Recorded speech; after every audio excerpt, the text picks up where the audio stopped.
Now, on one final matter, the attacks being directed at innocent Israeli citizens are coming from Hamas and Palestinian Islamic Jihad. Both these terrorist groups receive support from Iran.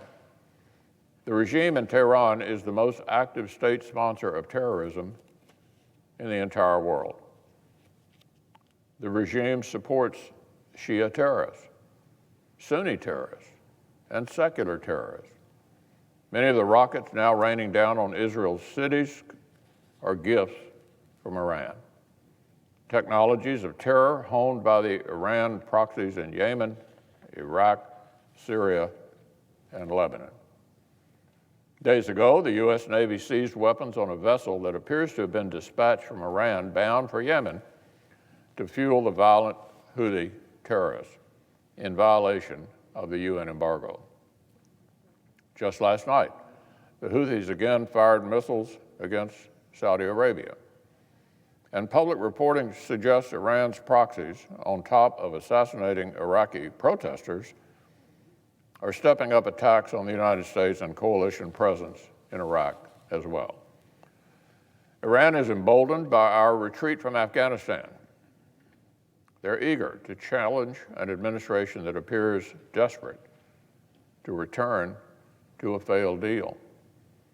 What former Defense Secretary Bob Gates said this week about weakness inviting challenge from China and Russia applies to Iran as well. The answer is not accommodation. It is America's strength. But reportedly, this administration is considering preemptive concessions, a huge rollback of sanctions, squandering our leverage, just a leap back into a failed nuclear deal. I sincerely hope these reports prove to be wrong. It's difficult to believe an American president would consider removing terrorism or missile-related sanctions at the very moment Iranian rockets are raining down on Israel, Iranian-backed militia are attacking American facilities in Iraq, and Iranian missiles are being trained on Saudi Arabia. I cannot understand why the administration is considering any sanctions relief to induce Tehran back into the Obama deal in the first place. It would be total malpractice to squander our leverage just to jump back into a flawed deal.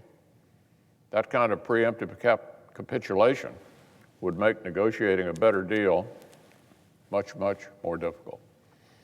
Iran's own foreign minister has lamented that the terror masterminds of the Islamic Revolutionary Guard's Corps basically run the country. So what on earth does our administration think the successors of Soleimani would do with another influx of cash?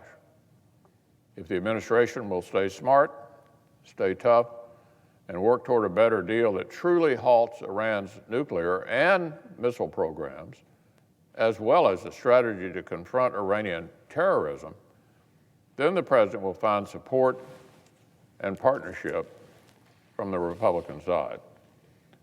But if the administration chooses policies that leave America weaker and the world more dangerous, Republicans will stand up for the right course.